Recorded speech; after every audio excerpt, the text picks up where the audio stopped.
आज हम अपने इस तृतीय व्याख्यान में गॉस के नियम का अमाकल, गॉस के नियम का समाकल और अवकल रूप प्राप्त करते हैं। हम कल विद्युत फ्लक्स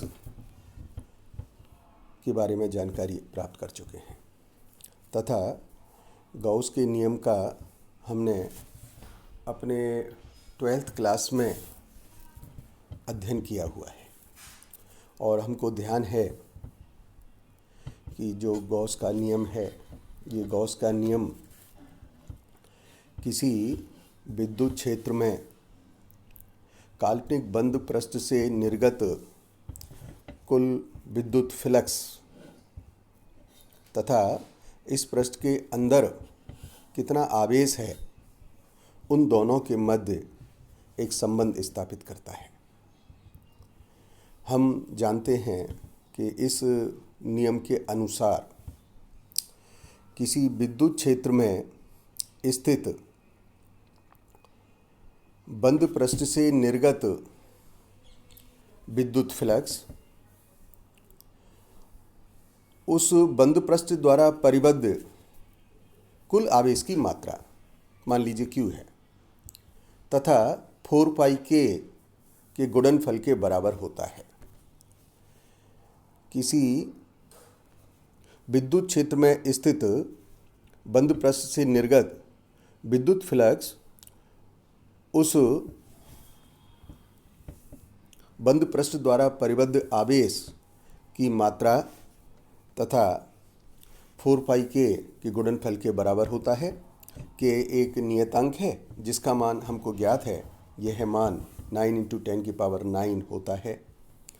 एप्सिलॉन 0 विद्युतशीलता अर्थात इसे हम परमिटिविटी भी कहते हैं और जो इसकी इकाई होगी वो कूलम के नियम के अनुसार निकाली जा सकती है।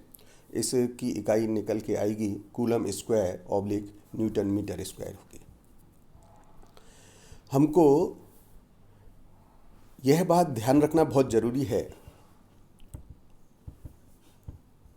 कि यदि आवेश बंद पथ में स्थित नहीं है और यदि आवेश बंद पथ से बाहर स्थित है, तब उसके कारण कुल निर्गत फ्लक्स का जो मान होगा वो कितना होगा। तो हम बता सकते हैं कि उस स्थिति में जो निर्गत फ्लक्स का मान होगा वो 0 होगा, क्योंकि पृष्ठ के बाहर आवेश के स्थित होने पर विद्युत क्षेत्र की जो बल रेखाएं हैं वो बंद पृष्ठ में प्रवेश करेंगी और जितनी मात्रा में प्रवेश करेंगी उतनी मात्रा में वो बाहर निकल भी सकती हैं। इस कारण से नेट निर्गत विद्युत फ्लक्स जो होगा वो 0 होगा। तो विद्युत फ्लक्स का मान मिले उसके लिए आवश्यक है कि जो आवेश है वो काल्पनिक बंद पृष्ठ के अंदर रहना चाहिए। मान लीजिएगा Q1, Q2, Q3 अनेक आवेश एक बंद पृष्ठ में स्थित हैं जिसे हम S से दिखा रहे हैं। तब परिबद्ध कुल आवेश की मात्रा Q बराबर Q1 + Q2 + Q3 इस प्रकार से होगी। यदि इन आवेश के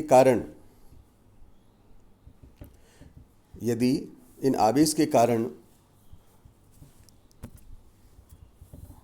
बंद पृष्ठ पर उत्पन्न विद्युत क्षेत्र की तीव्रता E है, तब बंद पृष्ठ से निर्गत कुल विद्युत फ्लक्स का जो मान होगा, जैसा कल हमने सीखा था, वह मान कितना होगा। फाई बराबर सरफेस इंटीग्रल वेक्टर E.dA। जो इंटीग्रल लिया गया है वो है पूर्ण बंद पृष्ठ पर लिया गया है, अतः इंटीग्रल समाकल के जो चिन्ह है उस पर हमने एक बंद पथ के लिए एक वृत्त जैसा चिन्ह भी इसमें बना दिया है। पुनः गॉस के नियमानुसार यदि फाई बराबर surface integral vector E dot d ए कुल निर्गत विद्युत फ्लक्स है तो गॉस के नियमानुसार यह मान 4 पाई के क्यू के तुल्य होगा, के बराबर 1/4 पाई एप्सिलॉन नॉट। इसलिए निर्गत विद्युत flux is equal to surface integral vector E dot d A बराबर है क्यू बाई एप्सिलॉन 0। अब हम इस समीकरण में बंद पथ में स्थित कुल आवेश की मात्रा Q को हम आवेश घनत्व चार्ज डेंसिटी के पद में व्यक्त करते हैं। चार्ज डेंसिटी आवेश घनत्व पिछली क्लासों से हम सीखते हुए आ रहे हैं। इसका अर्थ है बंद पृष्ठ के एकांक आयतन में उपस्थित आवेश की मात्रा, चार्ज पर यूनिट वॉल्यूम। एकांक आयतन में उपस्थित आवेश की जो मात्रा होगी हम उसको चार्ज डेंसिटी कहेंगे। मान लीजिए यदि आयतन अल्पांश dB है और उसमें कुल आवेश की मात्रा dQ है, तब कितना होगा? कुल आवेश की मात्रा के लिए जो समीकरण फिर बनेगी dQ बराबर रो dB। रो चार्ज डेंसिटी है, देख लीजिएगा।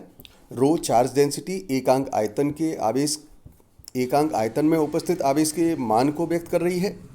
जब आपने रो में dB से गुणा कर दिया, मल्टीप्लाई किया, तो यह पद अब आयतन dB में उपस्थित कुल आवेश की मात्रा को बता रहा है जो हमने dQ को माना है।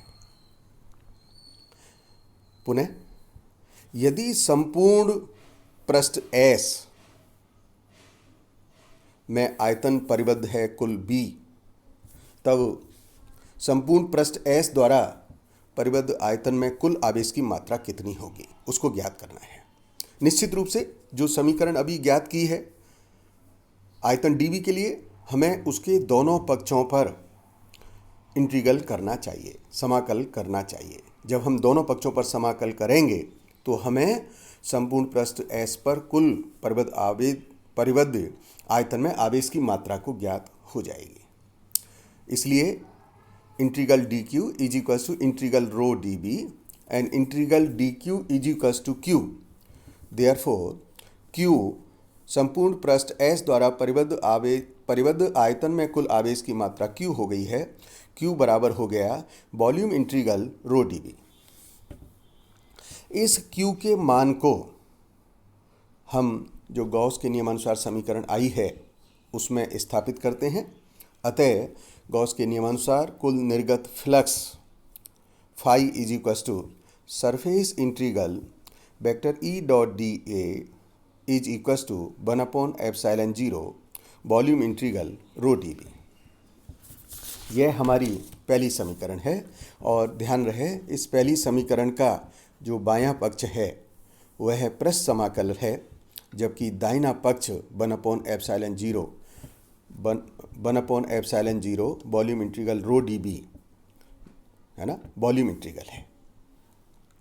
इस परिस्थिति में हम गॉस डाइवर्जेंस प्रमेय का प्रयोग करते हैं और गॉस डाइवर्जेंस प्रमेय के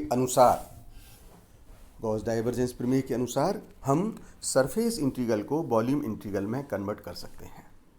तो गॉस डाइवर्जेंस प्रमेय के अनुसार इस समीकरण का प्रथम पक्ष को हम किस प्रकार से लिख सकते हैं? Surface integral vector E dot d A is equal to divergence E dB।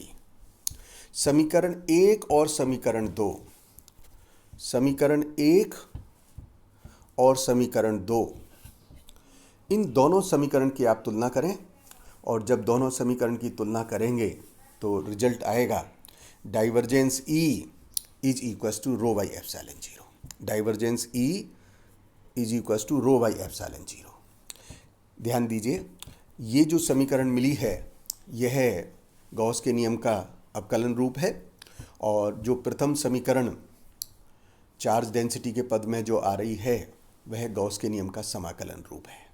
दोनों समीकरण अवकल समाकल रूप हैं और जब हम तृतीय इकाई में मैक्सवेल की समीकरण का अध्ययन करेंगे। मैक्सवेल के 4 समीकरण हैं। पहला समीकरण और द्वितीय समीकरण गॉस के नियम से निकाला गया है, जबकि तृतीय समीकरण विद्युत चुंबकीय प्रेरण के नियम से निकाला गया है। चतुर्थ समीकरण एम्पियर के नियम से निकाला गया है। तो प्रथम समीकरण जो मैक्सवेल का जो प्रथम समीकरण होगा वो गॉस के नियम से निकलेगा, और इकाई 3 में हम यह काम पुनः वहाँ करेंगे जहाँ पर कि हम मैक्सवेल के प्रथम समीकरण को ज्ञात करेंगे, और इस प्रकार से हम वहाँ पर फिर मैक्सवेल का प्रथम समीकरण गॉस के नियम से ज्ञात हो सकेगा। धन्यवाद।